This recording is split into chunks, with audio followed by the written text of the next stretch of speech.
सर्वसामान्यांच्या हक्काचा आवाज जागर जनस्थान। 4 वर्षापासून मोटरसायकल चोरीच्या गुन्ह्यातील फरार असलेल्या 2 आरोपींना इगतपुरी व ठाणे जिल्ह्यातून अटक करण्यात नाशिक गुन्हे शाखा युनिट 2च्या पथकाला यश आले आहे। दिनांक 29 डिसेंबर रोजी दुपारी 4 वाजता पोलिसांनी दिलेल्या माहितीनुसार देवळाली कॅम्प पोलीस ठाण्यात दाखल असलेल्या मोटरसायकल चोरीच्या गुन्ह्यातील आरोपी हे इगतपुरी आणि ठाणे जिल्ह्यात असल्याचे समजल्यावर वरिष्ठांच्या आदेशाने गुन्हे शाखा युनिट 2 कडील पथके सदर ठिकाणी रवाना झाले। आरोपी विनायक गोरे याला कवडदरा शिवार तालुका इगतपुरी येथून पोलिसांनी ताब्यात घेतले।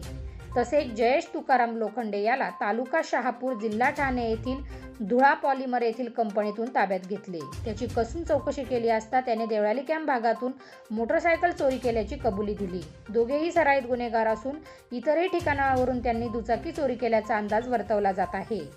28 डिसेंबर रोजी पुढील तपासासाठी त्या दोघांना देवळाली कॅम्प पोलिसांच्या ताब्यात देण्यात आले आहे।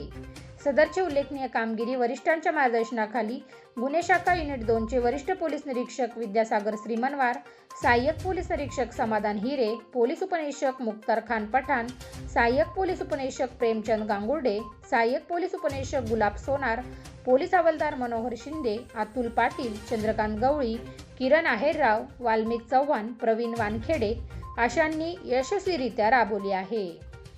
जागर जनस्थानसाठी संदीप नवसे, नाशिक।